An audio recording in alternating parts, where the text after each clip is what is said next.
उसके बेटे को सॉरी, एक आदमी शराब पीता है, अल्कोहल की असर ब्लड में होती है, तो उसके बेटे को आंख का कैंसर हो सकता है। बेटे को नहीं हुआ तो बेटे के बेटे को होगा, उसको नहीं हुआ तो उसके बेटे को होगा, उसको नहीं हुआ तो उसके बेटे को हो सकता है, उसको भी नहीं हुआ तो 30 के बेटे को हो सकता है, 30 के भी नहीं तो उसके हो सकता है, उसके नहीं तो उसके उसके उसके उसके बेटे को हो सकता है। जब बोतल की शराब 10 पीढ़ियां कैंसर की बीमारी दे सकती है, तो हरिनाम की शराब 21 पीढ़ियां आबाद क्यों नहीं कर सकती है? एक आदमी सिगरेट पीता है और उस कमरे में 6 आदमी हैं, 6 के 6 आदमी को उतना ही निकोटिन पॉइजन का बुरा असर होता है। जब एक सिगरेट मैं पीता हूं और मैं नहीं पीता हूं, हाँ देखना अगर में मान लिया कि एक व्यक्ति, मैं पीता हूं एक सिगरेट और मेरे साथ कमरे में बैठे 6 आदमियों की उतनी ही हानि होती है, तो एक व्यक्ति घर में भजन करता है तो उसके साथ 6 कुटुंबियों को उतना ही फायदा भी होता है। इसलिए सत्संग में आने वाले को रोकना मूर्खों का काम है, सत्संगियों को टोकना ये बेवकूफों का काम है। सत्संगियों को टोकना नहीं, रोकना नहीं, रोको उनको जो फिल्म पर फिल्म देखते, चाय पर चाय पीते, सिगरेट में से सिगरेट जलाते अथवा पॉकेट पर फूंकते हैं, अथवा इसकी निंदा उसकी निंदा और जरा जरा बात में खिन्न हो जाते, उनको रोकिए, उनको टोकिए। सत्संग करने अगर पुत्र जाता है, पिता जाता है, पत्नी या पुत्री जाती है, या भैया या बाप जाता है, तो उनको सहयोग करो। आप पुण्य के भागीदार होंगे। उनको रोकोगे तो आप भगवान के दरबार में,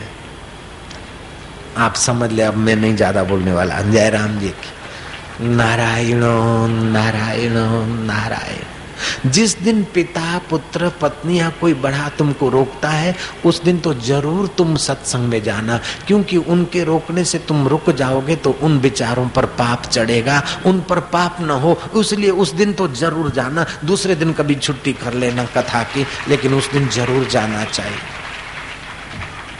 मेरी मिसिस रोकती है, जिस दिन रोके उस दिन जरूर जा, नहीं तो उसको पाप लगेगा बेचारी को। मेरा मिस्टर रोकता है, देवी जिस दिन रोकता है उस दिन जरूर जाना, नहीं तो उसको रोकने का पाप लगेगा। नारायण नारायण नारायण। और जो रोकते हैं ना उनको ये कैसेट भी सुनाना, ताकि उनको कभी पाप न लगे, ऐसे बन जाएंगे। नारायण नारायण बोलो ना। आखिर तो अपने कुटुंबी है, आखिर तो अपने भाई हैं बेचारे। शराबी शराब नहीं छोड़ता, जुआरी जुआ जल्दी नहीं छोड़ता। अरे पान मसाला जो मरी हुई चिपकली का पाउडर, वो खाने वाले जल्दी से नहीं छोड़ते, तो ये सत्संग ही छोड़ दिए। जब वो पान पराग और पान मसाले वाले मसाला नहीं छोड़ते, तो हम हरि का रस क्यों छोड़ेंगे, सत्संग क्यों छोड़ेंगे भैया। कदम अपने आगे बढ़ाता चला जा। तू देश का फौजी है, बॉर्डर का फौजी है, तब भी कदम अपने वीरता से आगे बढ़ा। और तू भगवान के रास्ते का पथिक है, तो भी कदम आगे बढ़ा। और समाज की निष्काम भाव सेवा करता है, तो भी आगे कदम बढ़ा। लेकिन दूसरों की दाढ़ी उतारने का काम करता है, तो इस भजन को अपने बिजनेस में मत लाना। जेब कतरा है तो कदम आगे मत बढ़ाना। जयराम जी की। और किसी और कोई काम करता है तो इस भजन को वहां सेट मत करना। ये अच्छा काम करने और देशभक्ति के काम करने में ये भजन है भाई। और कोई मटका बल्ली बल्ली में कदम आगे मत बढ़ना। नारायण अरे बोले तुम्हारे गुरुजी भी कहते आगे कदम बढ़ाओ, कल एक प्याली पी, आज 2 पी ले। नहीं नहीं, ऐसा अर्थ मत करना, अनर्थ हो जाएगा। राजा जनक के पिता पर पितामह अज राजा कहते हैं कि मुझे 1000 वर्ष अजगर योनि में, सर्प योनि में भटकना पड़ेगा, दूसरा कोई उपाय नहीं। तो सत्संग की ऐसी महिमा है, तो मैं सत्संग सुनने का अधिकारी कैसे बन सकता हूँ। बोले तुम्हारे कुल खानदान में जब कोई होगा सत्संग, तो मेरे वरदान से तुम्हें प्रेरणा मिलेगी, तुम वहां जा सकोगे। मैं तो सांप होऊंगा, अजगर होऊंगा, कैसे पहुंचूंगा। कि यमराज ने कहा मेरे सत्य संकल्प तपस्या के बल से तुम पहुंचोगे, और कथा करने वाले संत पुरुष तुम पर निगाह डालकर तुमको देख लेंगे, तुम्हारा भविष्य भूतकाल देख लेंगे और तुम कथा सुन सकते हो। हे सभाजनों, मुझे याद है कि एक बार मैं अजगर बना था, बांगे कोतरों में इधर उधर रात्रि को भटकता, कहीं पशु पक्षी मरा मिलता, कहीं छोटा मोटा जीव जंतु के पीछे भागता, कभी तो भोजन मिलता, कभी भूखा ही रह जाता। एक बार अपना खुराक शिकार खोजते खोजते प्रभात हो गई, सुबह हो गया।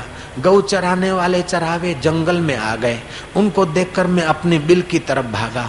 छोरे मेरे पीछे भागे, जोर से पत्थर मारा किया। आधा शरीर तो मेरा बिल में गया, बाकी आधा पूंछड़ी का हिस्सा रहा।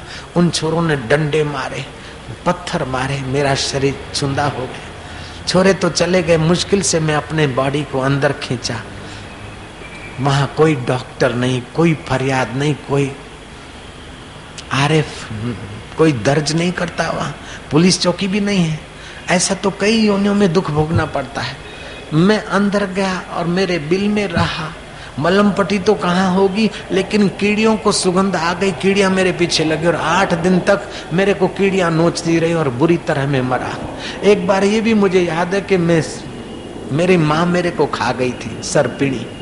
एक बार ये भी मुझे याद है कि मैंने पानी में मेढक पकड़ा और दयालु पुरुष स्नान करने आया। मेढक की कर्राहट सुनकर उसने मेरे पर पत्थर का प्रहार किया। मेढक तो मेरे मुंह से छूट गया, लेकिन मेरा सिर फूट गया। मैं रिबाता रहा, वो आदमी तो चला गया।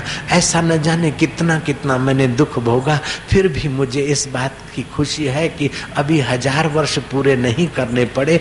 थोड़े 150-200 वर्षों में मेरे कुल में कुलदीप जगा है, जिसने हरि कथा का इतना आयोजन करने में निमित्त हुए, हरि कथा सुने हैं और मुझे सुनने का अवसर मिला है और मेरे सारे पाप ताप कट गए और मेरे को देव योनि प्राप्त हो गई है। ये मेरे सत्संग का और भगवान की भक्ति का फल है। कथा कहती है, इतने में पुण्यशील और सुशील नाम के भगवान के पार्षद प्रकट हुए। उन्होंने कहा, महाराज हम वैसे दिखाई नहीं देते, अज्ञात होते हैं, जैसे रेडियो और टीवी के वेव्स हैं लेकिन दिखाई नहीं देते। वो तो चैनल नंबर और रेडियो का स्टेशन सेट करो तब दिखाई सुनाई पड़ेंगे। ऐसे सूक्ष्म जगत के जीव भी होते हैं और तीसरा नेत्र की चैनल सेट करो तब तुम देख सकते हो। जय राम जी की। तो पुण्यशील और सुशील भगवान के पार्षदों ने कहा कि महाराज ऐसे तो हम अव्यक्त से रहते हैं, लेकिन आपके पुण्य प्रताप से हम प्रकट होकर आपको प्रार्थना करते हैं कि इस देव पुरुष को अब आज्ञा दो, हम जाएंगे धरती पे, हमको ज्यादा ठहरने की मनाही है। लोगों के देखते देखते उस देव पुरुष ने, जो पूर्व में अज राजा था, राजा जनक का माथा सूंघा, प्यार किया, सभाजनों को अभिवादन किया और अष्टावक्र मुनि के चरणों में प्रणाम करके वो विमान में बैठकर अपने स्वर्ग की यात्रा की। कथा कहती है, कुछ दिनों के बाद राजा जनक को इच्छा हुई कि मैंने सत्संग करने में भाग लिया और मेरे पूर्वजों को स्वर्ग मिला है, तो मेरे पूर्वज तो कई किसी योनि वाले स्वर्ग में पहुंचे होंगे। महाराज मुझे ऐसा योग सिखाओ कि मैं अपने पूर्वजों का दर्शन करके आऊं। अष्टावक्र मुनि ने उनको योग की दीक्षा दी और योग की वो प्रक्रिया बताई जिससे सूक्ष्म शरीर निकालकर लोकांतर में जा सकते हैं। उसका अलग मेथड है। आप सीखना चाहें तो हम बता भी सकते हैं, शिविर में आप आ जाओ, हम आपको सिखा भी सकते हैं, बता भी सकते हैं। होता है ये सब, नथिंग इज इम्पॉसिबल। भारतीय संस्कृति का बहुत कुछ खजाना पड़ा है। ये तो मैकालेन की कूटनीति ने हमको बड़ा गुलाम बना दिया। अभी जो इतिहास पढ़ाया जाता है जवानों को, वो भी कूटनीति से भारत के जवानों को